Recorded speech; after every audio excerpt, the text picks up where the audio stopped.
Well, hello, everybody. I'm Pearlo Wisdom, and you're listening to my NHL Pearls of Wisdom. And I'm going to I'm going to do a future look for November 3rd's games here. I want to see, uh, I'm interested in this card. And by the way, if you like my actual full picks, go to bpalpicks.com. I'll put the link probably in the chat here. And I will also put the link in the comment section after this is done. But we haven't got all the odds in for this game, but I would like to talk about it early. I like to look, if you want to be a really good capper, you got to look ahead and find spots where a team is not going to be, maybe a little bit tired, subject to some problems, and just see what you like. And sometimes you'll find some great odds to early. If you can get them in early. Like yesterday, we had Vegas on the money line, but we got it early at minus 125. That thing went down to minus 155. And I'm looking at that again here in tomorrow night's game with Vegas and Ottawa. Ottawa coming off a tough loss against Tampa Bay, where they were really just beat up. Tampa really beat them up, and Tampa was coming off of a long road trip. Now, I had Ottawa plus 1.5 in that game, and I got lucky because they should have really got blown out. But Tampa was coming off a long Western road trip, first game back off a long Western road trip. Now, that Trend said it was Tampa all day long. I didn't listen to that, but I like a lot of others. I haven't really overvalued Ottawa, but like a lot of people have, I didn't have them high up there, but they're actually even worse than I thought they were going to be. I think Ottawa is definitely a fade team from now on for me. I'm not going to be taking them too often. I do like them better at home. However, with Vegas coming in, Vegas against Washington yesterday, it took them a while to get their legs going. And I really should have paid attention to the fact that they did make a pretty good trip from Vegas to Washington to play that game. But they got their legs going now. Now they go from Washington to Ottawa. And here's something that I like to do. I like to look at how flight times for every game. So let's look at that. Washington to Ottawa flight time.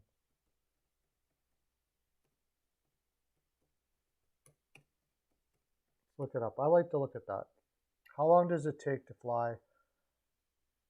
Flight time from Washington, D.C. to Ottawa. 1 hour and 25 minutes. Okay, that's not that bad. That's barely a time zone, if anything. So I would say get into this now if you can. If you get into the Vegas now. Vegas is playing the best defense in the league right now. Their defensive analytics are the best in the league right now, which is part and parcel to the fact that Thompson, who we were all wondering how good of a goaltender he was going to be, except for Vegas apparently, is playing out of his head. But look at Martinez, Pietrangelo, McNabb, and Theodore is a fantastic top four. Mark Stone is one of the best defensive wingers in the game. And Riley Smith, Carlson, and Marchessault is a fantastic two-way line. They play with pace. They play fast. They play possession. And Ottawa is playing erratic and all over the place. I got to say, my window of watching DJ Smith with Ottawa tells me that I don't think he's the guy. I don't think he's an NHL coach. I really don't. Ottawa's defense on paper is not the greatest either. We knew that going in. That's the reason why I had them close to the bottom of their division. I mean, I thought they would be better, but not as much as a lot of people thought because they got DeBrincat and Giroux. And so far, it's showing to be pretty accurate in that regard. And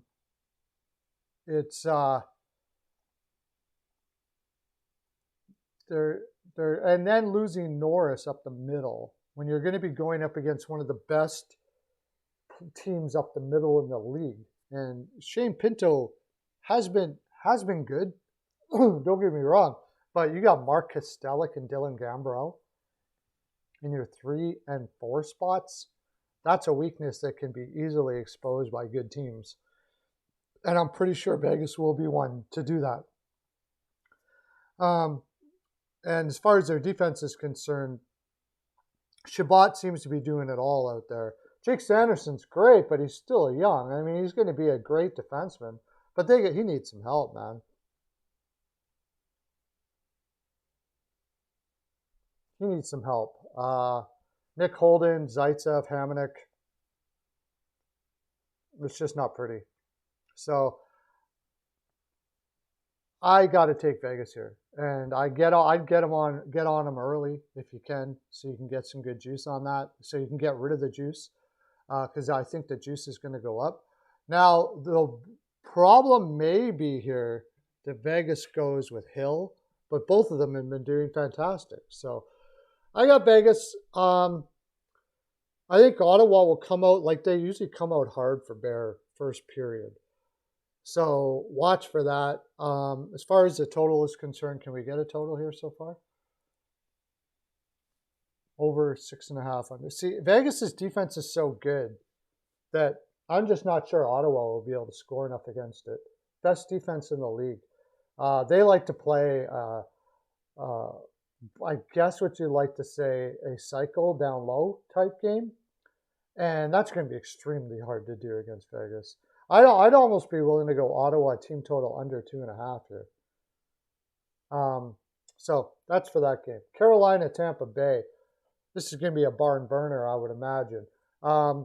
Carolina, their record is pretty good, especially when you consider what they've had to do. Like going back to October 24th, they had a road game against Vancouver. They come home, they play the Islanders. They go on the road and play Philadelphia. It's been and then play Philadelphia. Come home and play Washington, and then go on the road and play Tampa Bay.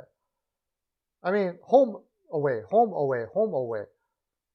Earlier on in the season when they had a little more, they could be a little more like they weren't flying every time they got a game, they did really well. But it's tough to do that. And after this, they got to go home. I think I got to go with Tampa Bay here. It's just there's too much travel back and forth, unsettling. I love Carolina as a team, but Tampa just came home off their road trip. They played Ottawa right away. They got a day off, and then they play again. That's even tough in itself. Let's see, who do they got after this? And then they're home again after that. So they're a little more settled, I think, than Carolina. So I think I'm leaning Tampa Bay in that spot. And historically, they have played under.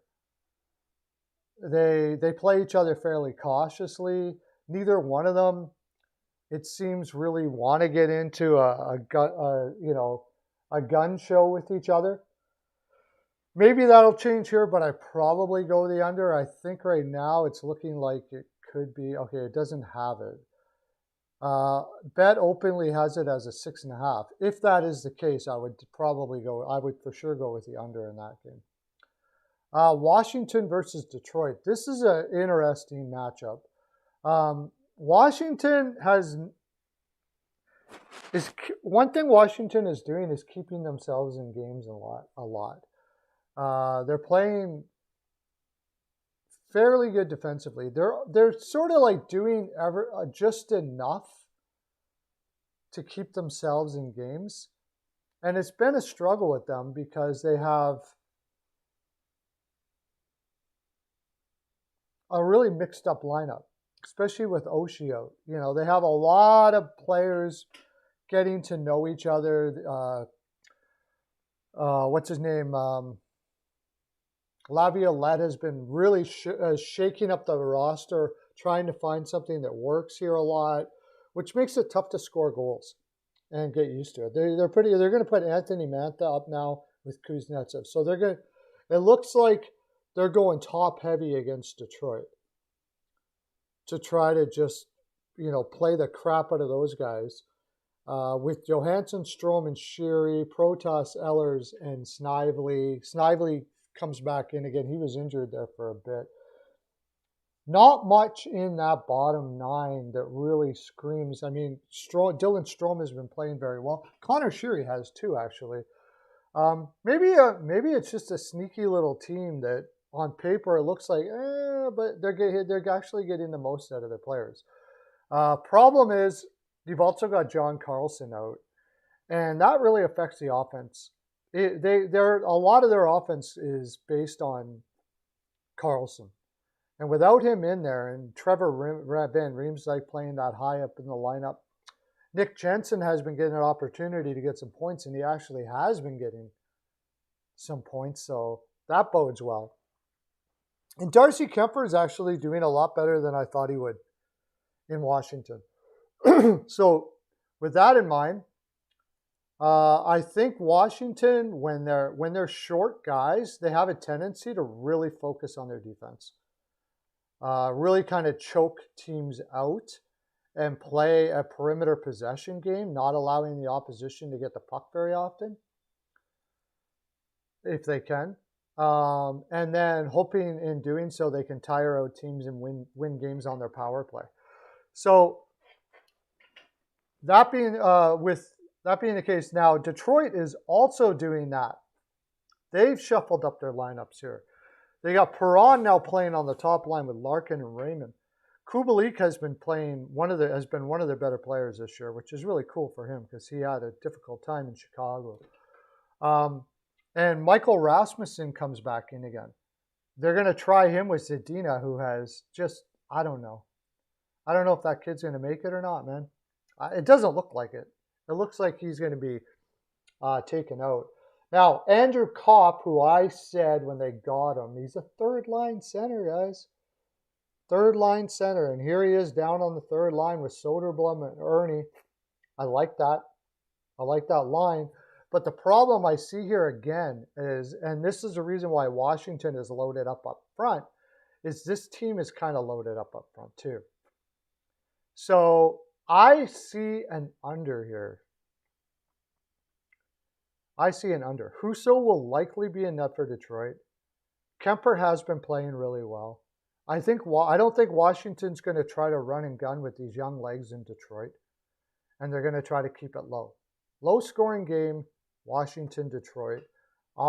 As far as the side is concerned, I'm actually kind of leaning Washington because I just think Detroit will struggle with that type of game. And Washington is a lot better at it than people give them credit for. When they want to play a trap, they do really good. It kind of goes back to the Barry Trotz days. And it's sort of carried on since then when they decide to do it. I think I'll lean Washington here. After that loss to Vegas, they're around a 500 team. It's probably what they are. And I think you probably will, when odds come out, get some pretty decent money on that. Do they have any odds? No, it hasn't come out yet. The only problem is, look at it. They're giving Washington minus 147. I don't like that. I think Washington, the way they've been playing, should be around, if you can get them at 120, somewhere around there, a pretty good deal. Boston versus the Rangers. I mean, I think you just got to go the under here. Allmark will likely be playing. Shesterkin, I'm sure, will be playing. Both of them should be cautious with each other. I don't think and now what do I take as a side here? Let's look at their Boston just went on the road. They had a big win against Pittsburgh, which was a tough win. They had to come back against them. Let's see. They had to make a comeback. They've actually played quite a bit of hockey up until now, and they play Toronto after this.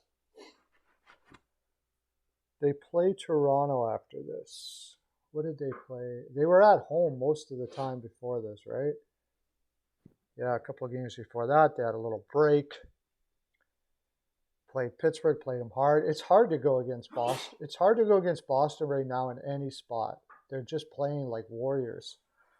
And on the other side of the ledger, although the Rangers have been getting their wins, I wouldn't say that they've been playing like warriors, to tell you the honest truth. If they've been able to outskate their opposition, they've been okay. But if they go up against, see, they had Colorado that they lost. The Islanders, didn't they lose that game as well? They had a tough time against Arizona. And they lost against Dallas. So against really good teams, I can look at it this way too. Against really good teams, they haven't been doing very well. I do believe if we look at this, if we look at their last 10 games, and Boston owns them. Holy crap, 9-1. Boston owns them. 6-0 in their 10-5 in their last games in New York. Last 15 games in New York. Now I wanted to look at the Rangers, how they fared against everybody so far. Okay. Oh no, sorry, they beat Dallas, but that was in a bad spot. Dallas had just come back from a long road trip. They barely beat Philadelphia. They lost to the Islanders, Colorado, and of course they had those groaners against Columbus and San Jose at home. So actually they've been kind of getting up for big games, but they've had a fairly easy schedule for the most part. Most of their competition has been has been against teams that really are not likely to make the playoffs. They've won 3 straight. Now they're going up against a Boston team that has owned them in their own building. And a Boston team that is freaking going off right now. Like nothing seems to mentally be getting at this team. They seem to be able to counteract pretty much all the bad spots and everything. I think I got to go with Boston.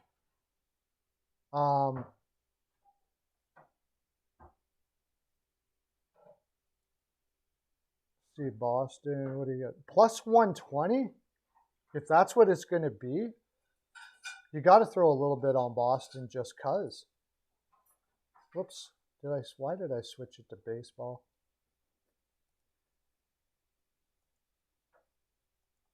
Silly me.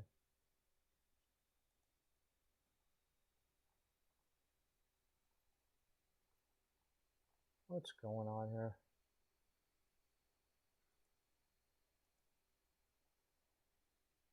NHL.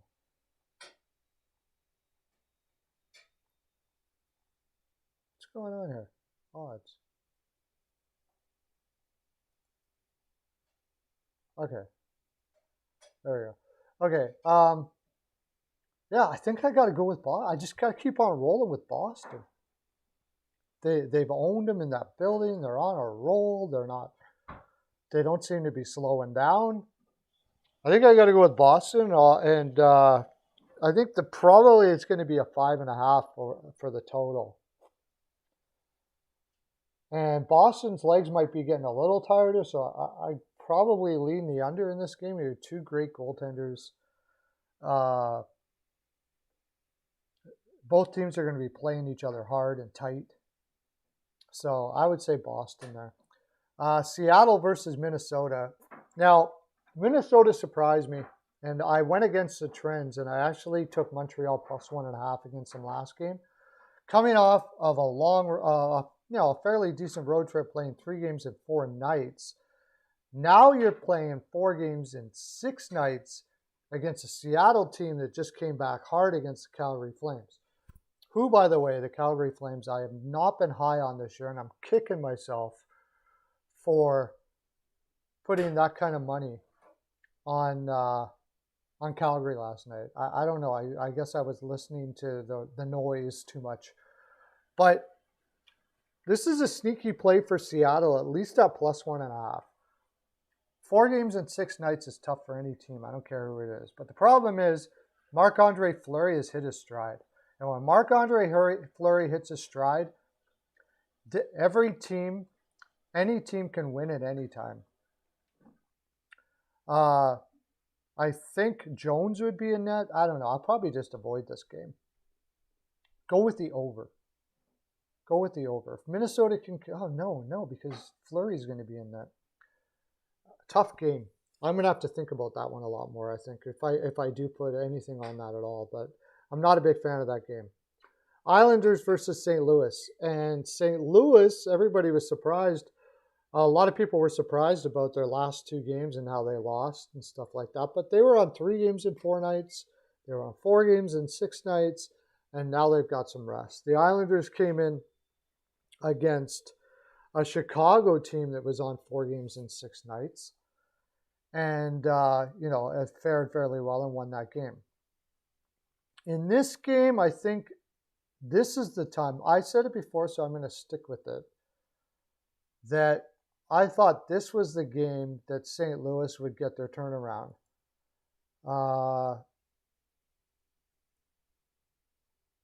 See some trends here.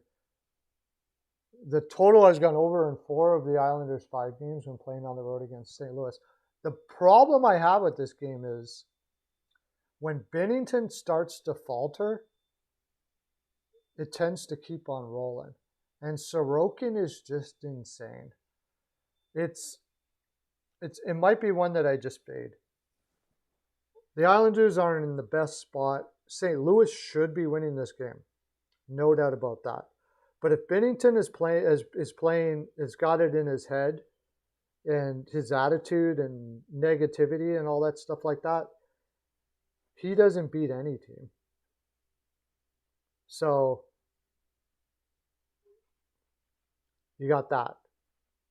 That being said, maybe this would be a nice over, especially if you can get it in at a 5.5. Maybe. St. Louis, though, the last 2 games defensively have been diabolically bad. And a lot of that reason is they're not very good defensively. Like, they don't have very good defensemen on their team. Nobody's talking about that, and I don't get why. They don't have very good defensemen on their team.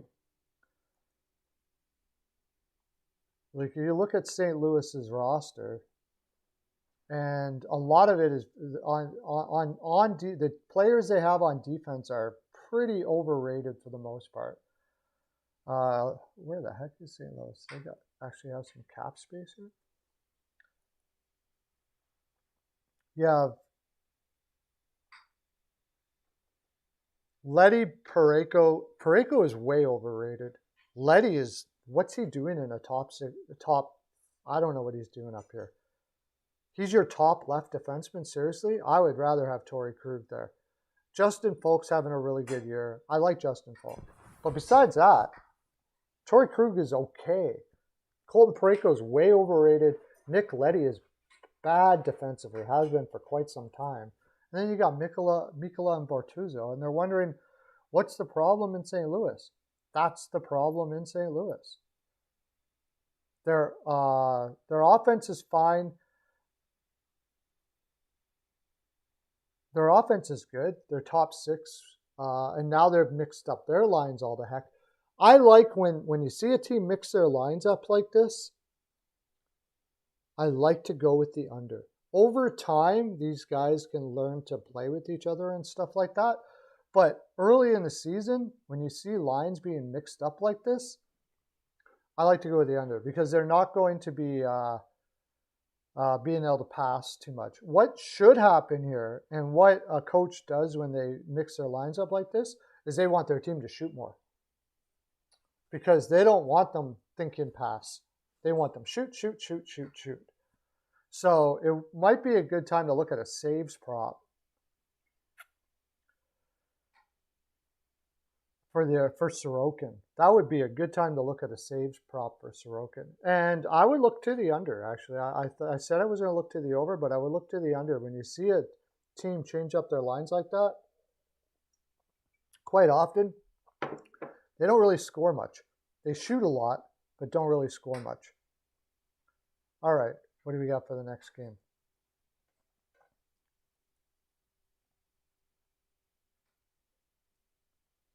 Montreal, Winnipeg. Is Winnipeg coming off of a long road trip here? I believe they are. I believe Winnipeg's coming off a long road trip here. Yeah, it's sort of long. Yeah, three Western road trip. LA. Their legs look tired against Vegas. Vegas won that game. They should have destroyed them. Hellebuyck was insane. And that's probably what's going to be happening a lot here with Winnipeg. Because, again, like we were talking about with St. Louis, Winnipeg's defensemen are not very good. And Hellebuyck usually has to save the day a lot. With the 3-game road trip, this will also be 4 games in 6 nights. The dreaded 4 games in 6 nights. No, it won't be. They've got a little bit of time off here. They had 2 days off after they got home. Okay, 2 days. Winnipeg, yeah, 2 days off after they got home. 3 days off after they got home. And they're playing Montreal. I'm going to go 3 days off should be enough after a road trip like that. That should be plenty for you to be able to get moving. Yeah, the over on that game is probably good. Allen is getting to that point where he's played too much. And I should have thought about that last night against Minnesota. Allen has got to the point where he's played too much. Hellebuyck, I mean, he was fantastic. He's a monster. I can't see Montreal scoring enough against Hellebuyck. And Winnipeg could really light up Montreal here. I like Winnipeg in this spot. I mean, Montreal needed to show more than they did. They played well against they played well against Minnesota, but the problem was that Fleury was so good. And if Hellebuyck is that good, Winnipeg probably takes this. But maybe gets a couple past Hellebuyck as well, with Winnipeg having poor defense. So I could see the over. I wonder what the over is going to be. See, yeah, the thing about those over trends, Doug, though, is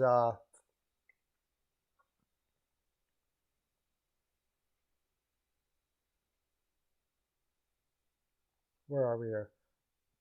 So you're getting minus 190 though. It's already a minus 190 for Winnipeg, so you got to take them in reg, which I probably would do. The thing about the over trends is a lot of those overs were not 6.5s. Oh, you're getting a 6. Oh, probably get on that early.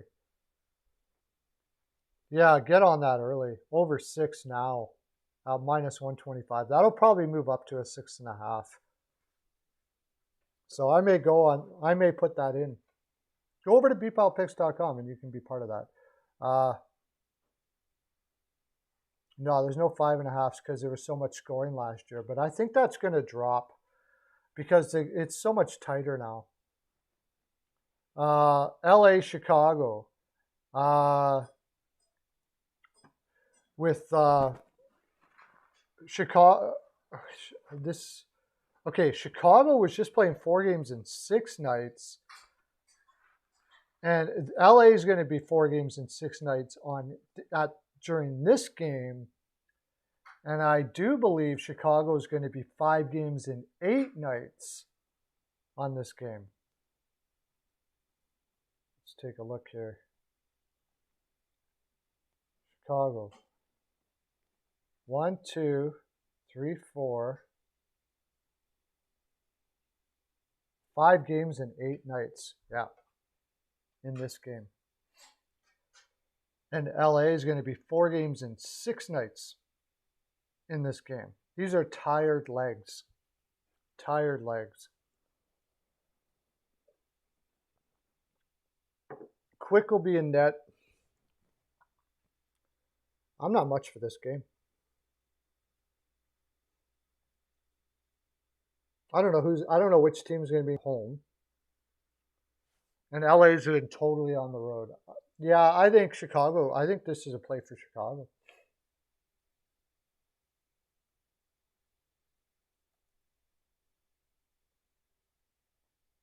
I mean, and I definitely want to go with the over here. Even though they're on tired legs, Quick will be in net. He hasn't played well.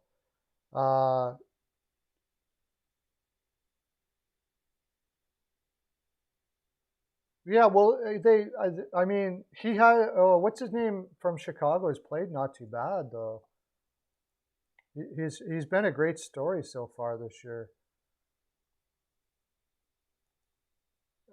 Doug Master just said that Kings goaltender, their goaltenders have been junk. Alex Stalock. I don't really think it's been the goaltending. It's just their defense is bad. They got two good defensemen, Jake McCabe and Connor Murphy. Caleb Jones has been playing pretty good.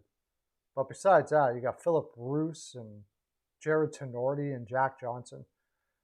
It all depends on how much LA has for legs in this game. Because they looked tired against Dallas at the end of it. And now they got to fly to Chicago, which isn't that much of a flight, really, but they've been flying a lot. So they've been going through time zones, and Chicago hasn't been.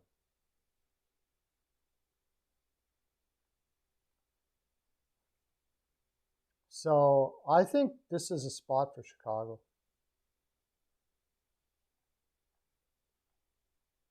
Quick has been terrible too. Like, let's look at LA. LA's got a lot of heart. That LA Kings team has a lot of heart, and I'm sure they're going to give it a good go here. But I think four games in 6 nights on the road is just, doesn't matter what team it is. Team X against any team. I'm either not going to pick that team or I'm going to go against them. So,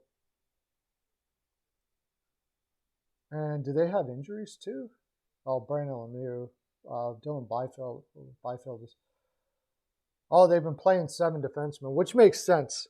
So they have more legs for this road trip. See, if they're playing 7 defensemen here, what it does, it tells you that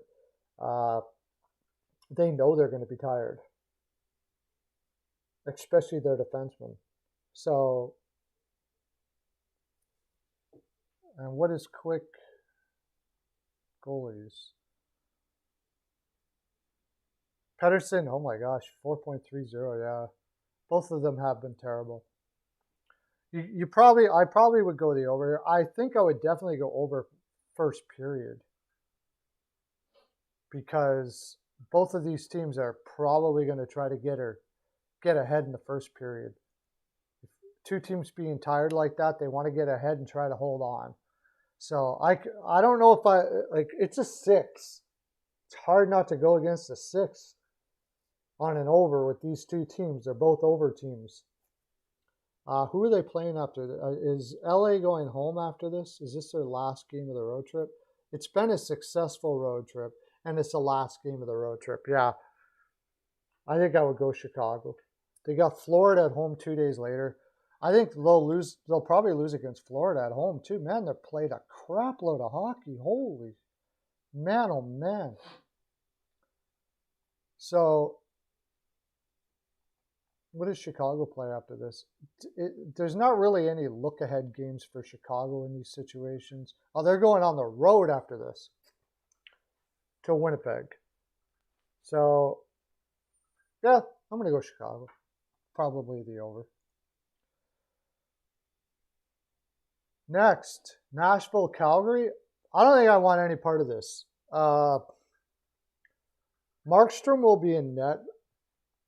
But Calgary, and I worried about this before the season started, is I didn't like their team defensively as far as forwards were concerned.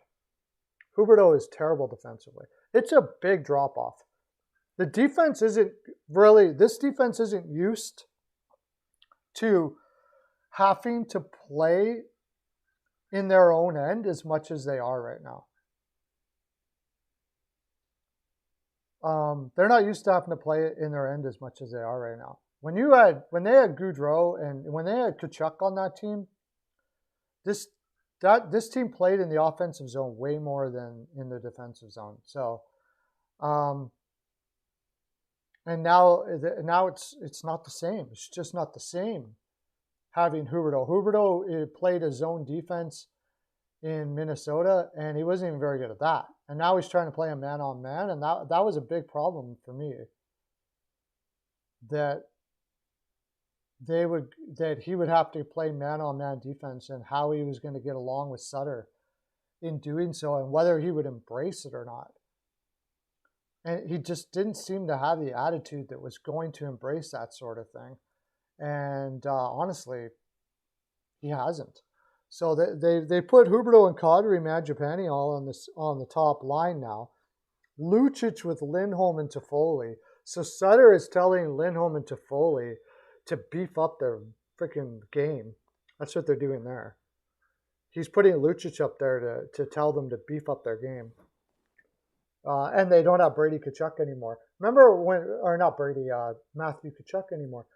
Remember before the regular season when I talked about it, I said, watch what happens to Lindholm now that he doesn't have Tkachuk on his side. But the good news was this last game, Lindholm and Toffoli seemed to find a little bit of chemistry together. So I can't go Nashville. Nashville just hasn't been able to find their game at all. I can't go... I don't like this game.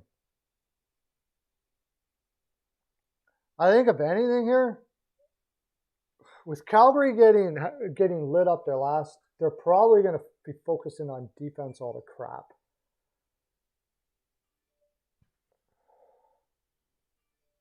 They're probably going to be focusing on defense a lot. So I might look at a sneaky under here. That's about it. I don't like the game. I got time to think about it, though. If you want to know what my actual pick for that game is, if I ever put one in, go to bpalpicks.com. New Jersey versus Edmonton. This should be an over, but they're probably going to play Skinner here. New Jersey looks like they're going with Vanacek for right now. Hey, Lauren, how you doing? New Jersey looks like they're going with Vanacek right now. And they're playing out of their heads. I don't know. My initial lean here, and by the way, the 6.5 is shaded way to the over, minus 135 here. My initial lean here is that Edmonton undervalues New Jersey.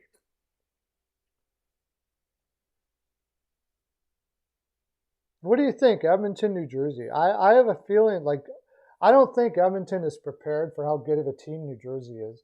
This is what, in these spots, Edmonton is a team that has always done this. Are they going to change right now? I don't know.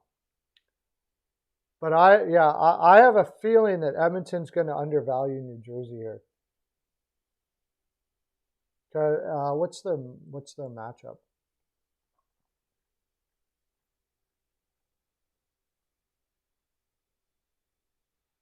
Edmonton has owned them, though. Edmonton has owned them, but, that's a different New Jersey team. This is what I mean. New Jersey comes in, Edmonton is like, oh, yeah, it's New Jersey. We'll kick these guys' ass. And New Jersey comes out and shows them, hey, you know what? We're not that team anymore.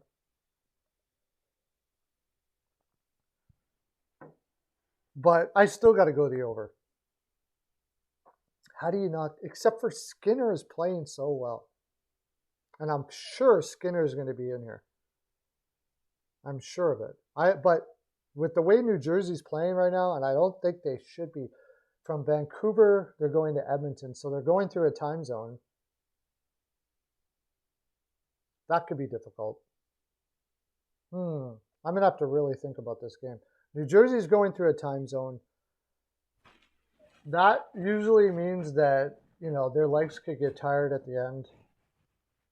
Edmonton is just rolling offensively right now.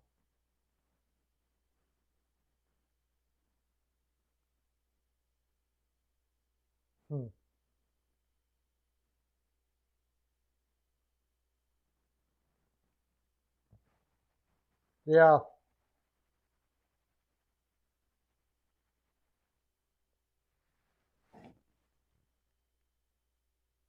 Yeah, I would. Arizona is hitting that time where their coach is amazing, and that's it. I'm not making the same mistake I did last year. I lost again with Florida last night, and I'm not making that mistake again now.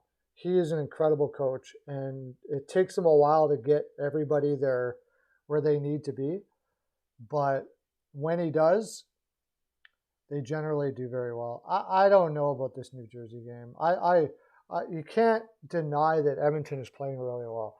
And with Skinner being in there right now, they can outscore any team at any time. Now,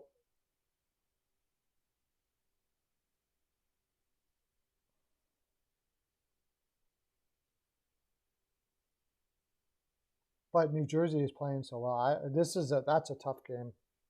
That's a really tough game to cap. I would have to think it was going to be over. I still say it would be a surprise if it was over. I mean, if Edmonton tries to play a trap or something, New Jersey will just obliterate them. I think they really and Edmonton really has to just outscore the opposition all the time. So,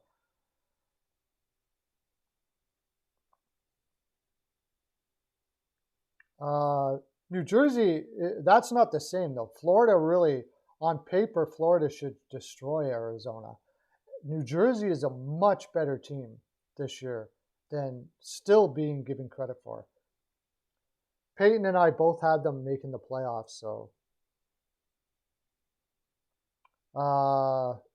Dallas, Arizona. Okay, this is one like I said, Arizona's going to play a lot better, but this Dallas team is freaking flying, dude. And this is his old what's his name? Westwood. Why do I always forget his name? It's his old team though, albeit for a short amount of time. It always seems that goalies that play the teams that let him go crush them. They're like right dialed in for that game.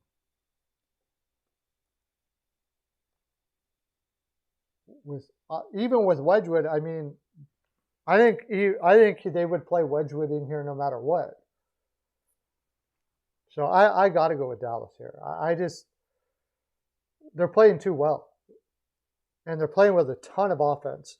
I'll probably go with Wedgwood and the over.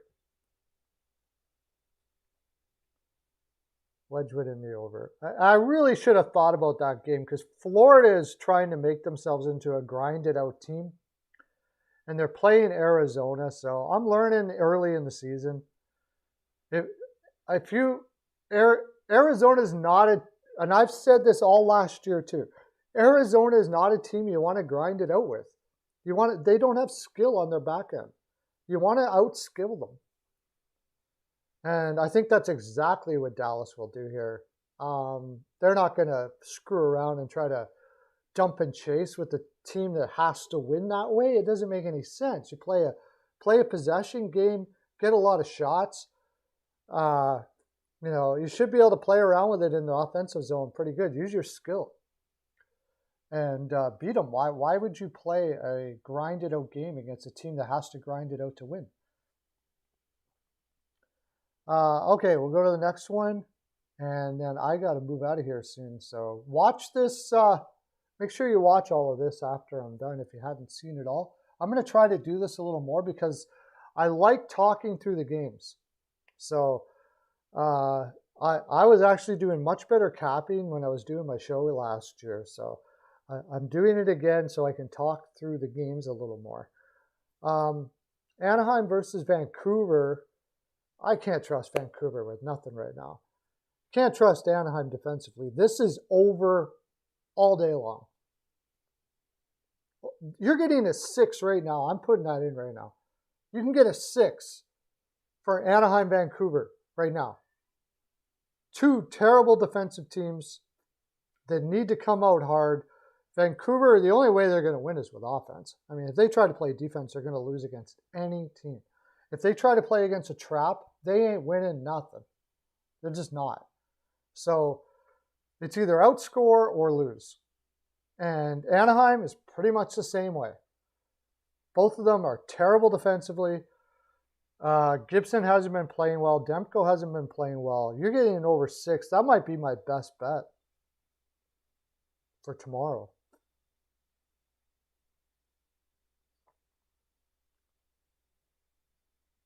Yeah, Ducks plus 1.5 is a good one. I wouldn't doubt that Anaheim wins this game. I don't trust Vancouver at all. At all. But I will take the over for sure. What, is there a trend to the under here or something with these two teams? Maybe because Gibson goes off or something like that. Anaheim are 6-1, yeah. Total has gone under in 5 of Anaheim's last 7 games.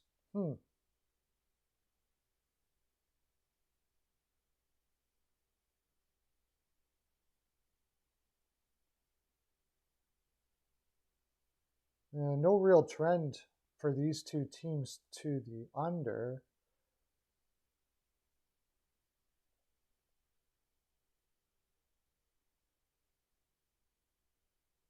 Yeah, I say over. At a 6 spot, at the very least, you should push that.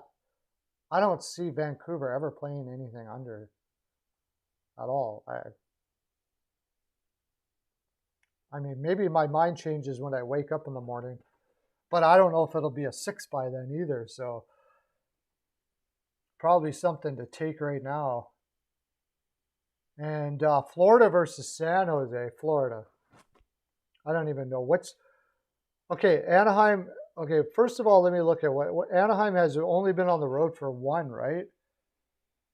So they're fairly rested. Vancouver's been home now for, this will be their 3rd game at home.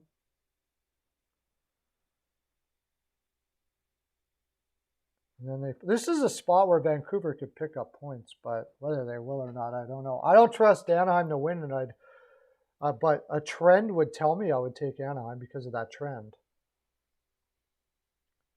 But, okay, San Jose, I mean, you can't trust San Jose with anything. Reimer will probably be in net. Florida should be pissed. They did outplay Arizona. So it's not like they didn't play hard against Arizona, and they should be pissed after that. Where's Florida? Not to mention, it's a game they really want to win because then they got a back-to-back with LA and Anaheim after this. They really want to win this in this spot. They're 5-4 right now. They don't want to go to 500. They should be jacked for this game. So they should be jacked for this game. What do they got? And they shouldn't even be all that tired. No reason why Florida should lose this game.